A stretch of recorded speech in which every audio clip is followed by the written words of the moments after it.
Good day everyone, my name is Maria Stephanie Luwalanyar, your student nurse from Davao Doctors College. Today I am going to perform a complete bed bath. So, bed bath is done to perform or help wash a patient who cannot get out of bed. Now, the first thing to do is done to ensure that the client come for their privacy, introduce yourself, identify the client using the two identifiers such as his or her name and birthday. Then, ask the client how he or she would like to call during the assessment. Next, ask the client if he or she wants to urinate, then offer the urinal.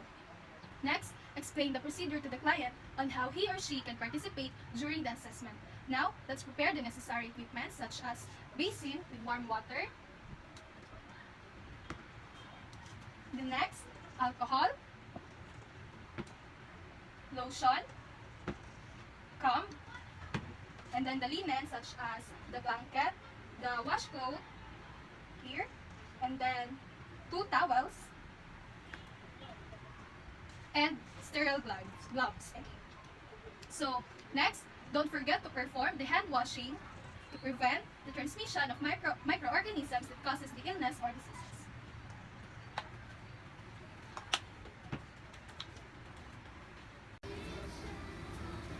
Hello ma'am, may I come in?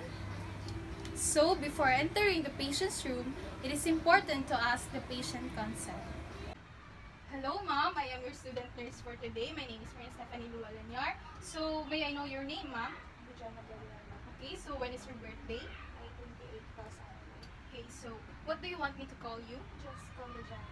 Okay, Jana. So the procedure that I will be doing today is that we are going to do a complete bed bath. This is done to remove dirt from your body and of course for you to feel refreshing. So is that okay with you, Jana? Yes. So as you can see, I closed the curtain so that there are no other people who can see us because personal hygiene is a personal matter. So, place the blanket over the top of the patient, then remove the soil top, sheet beneath, and place it into the hamper.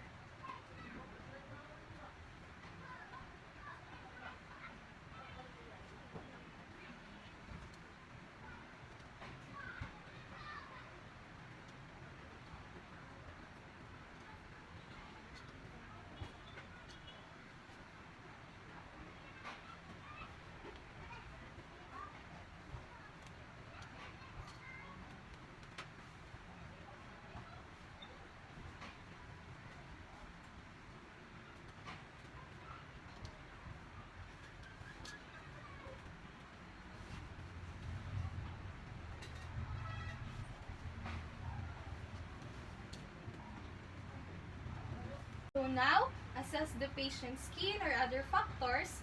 If the patient has a IV line or reduced mobility, begin on an affected area. So Jana, can you move sideboard?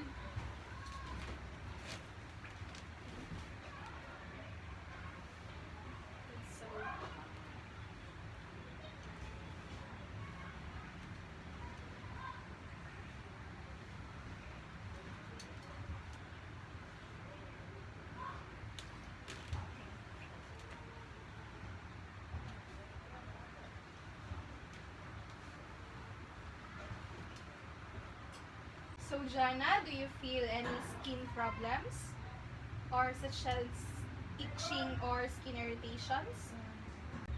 Now, fill the basin 2 to 3 full of warm water, then check the temperature, then let the patient check for the temperature of the warm water if she can tolerate it. Then remove the pillow in the patient's condition, then raise the head of the bed 30 to 45 degrees and wash the patient's face. Okay, so I'm going to get the pillow, Jana. Now, place the towel appropriately. So the first towel should be under the patient's head.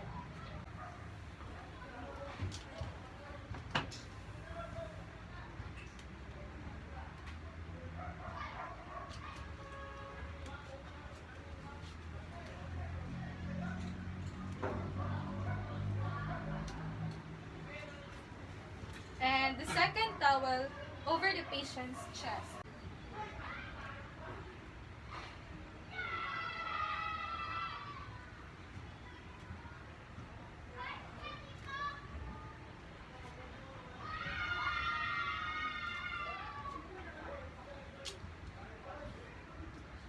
So, by the way, Jana, can you tolerate the water?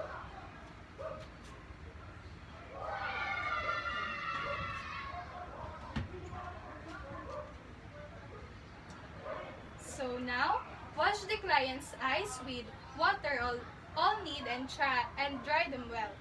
Use the separate corner of the washcloth for each eye.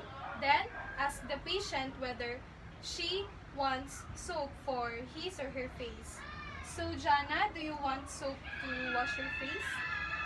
So wash, rinse, and dry the patient's face, ears, and neck. Before doing the bath, make sure you use sterile glove to protect yourself from the patient. So Jana, I'm going to wash your face.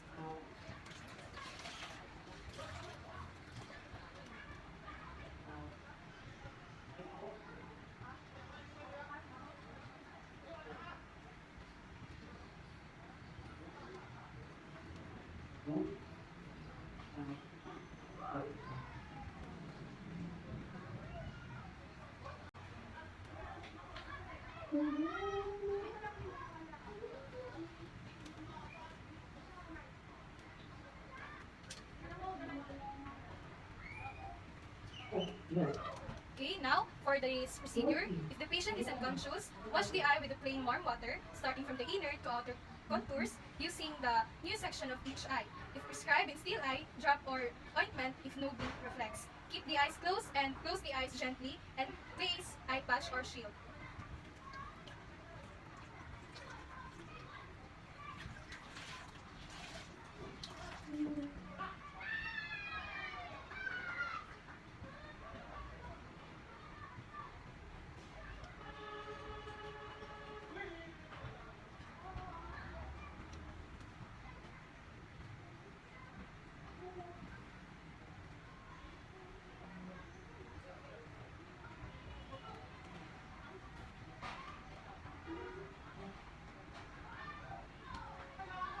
Now, wash the arms and hands, expose the patient's forearm, and place the bath towel like twice beneath the arms, wet soap, rinse, and dry the cover, the arm and axilla from distal to proximal process, then the hand and nails.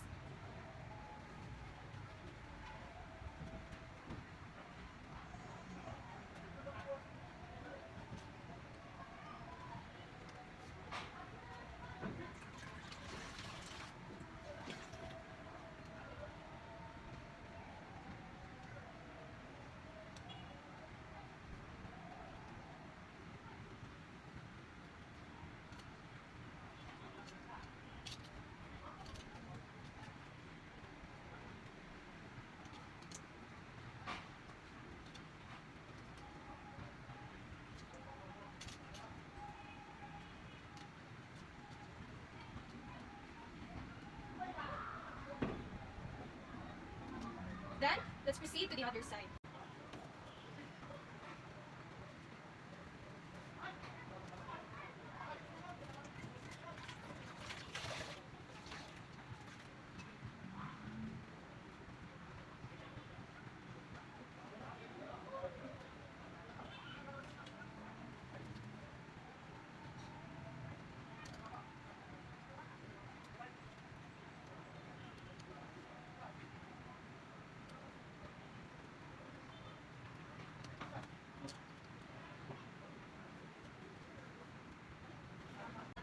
Now, wash the chest and abdomen. Spread the towel across the patient's chest while lowering the blanket to the umbilical area.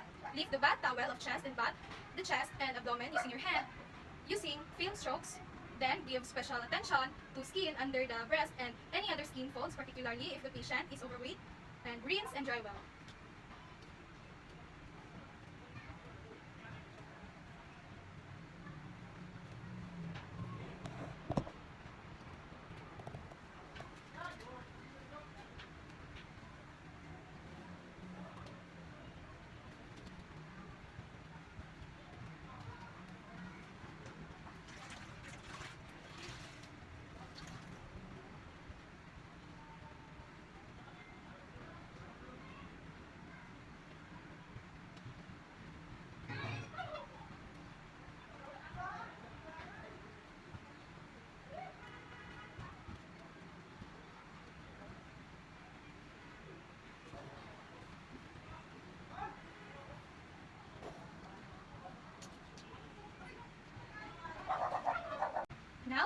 patient is female, cleanse and dries the skin beneath breast and check and change the water if necessary. Drape the patient's chest and abdomen using the towel and blanket. So now, I'm going to change it. So now the warm water is already changed.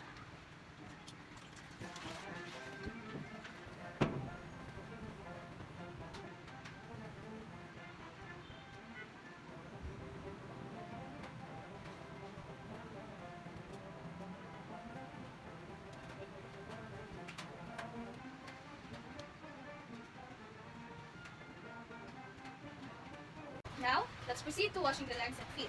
Expose the patient's leg by folding the blanket towards to the other leg. Be careful to keep the perineum covered and place the towel under the leg. Wet, soap, rinse, and dry the patient's leg from distal to proximal. Wash and dry the patient's foot thoroughly, then apply lotion.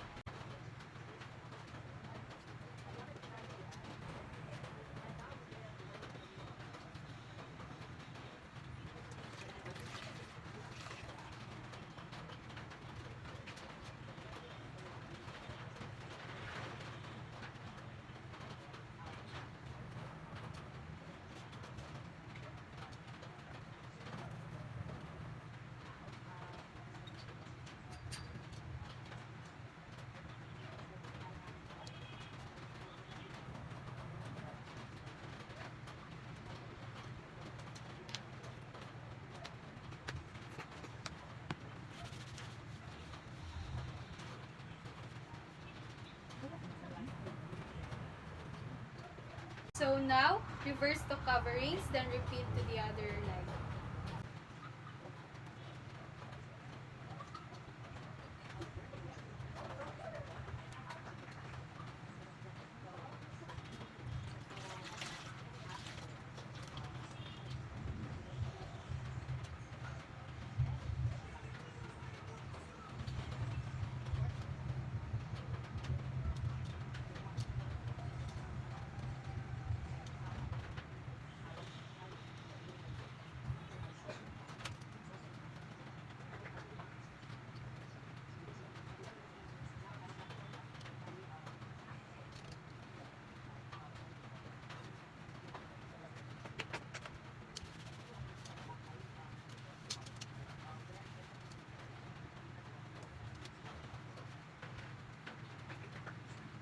Now, discard washed clothes and maintain patient's privacy.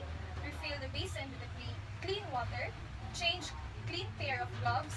Then apply perineal care and necessary. Now, with the new refill basin and new washed clothes, then new pair of gloves, let's perform the perineal care.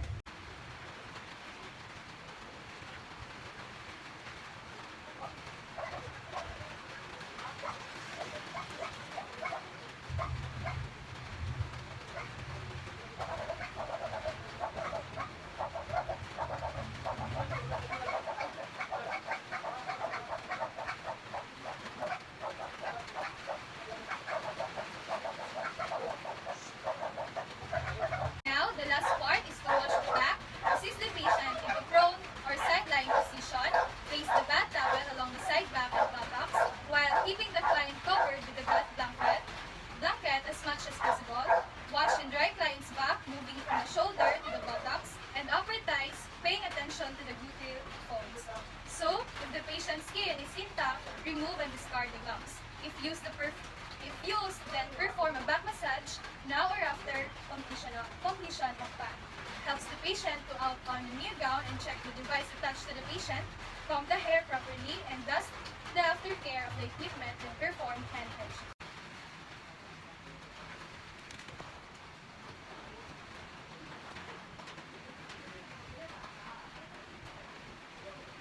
Okay, Jana, can you sideline position?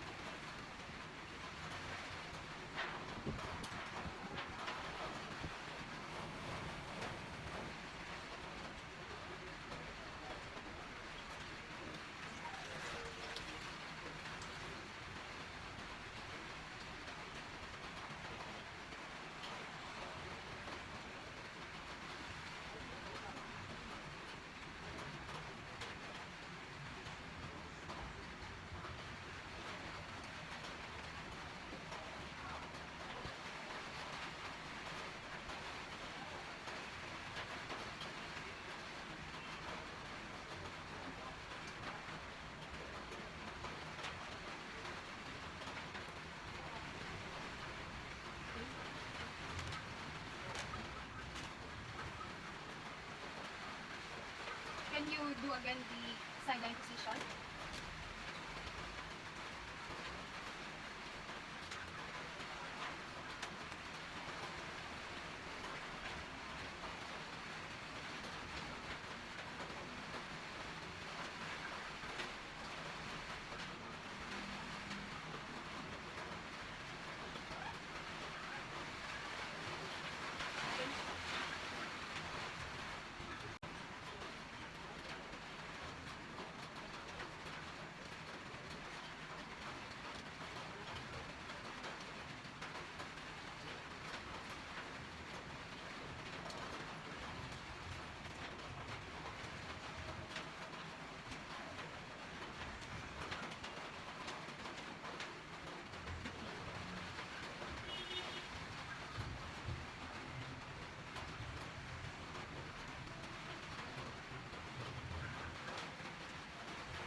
Can you do the sideline position?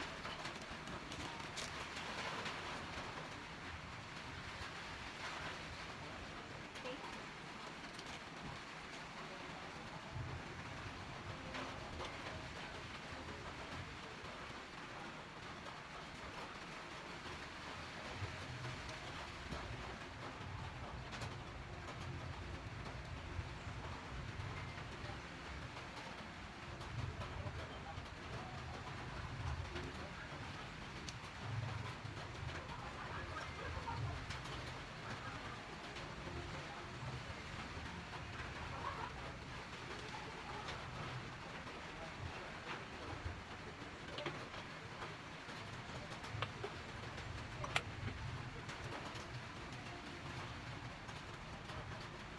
Now I'm done with the complete bed bath.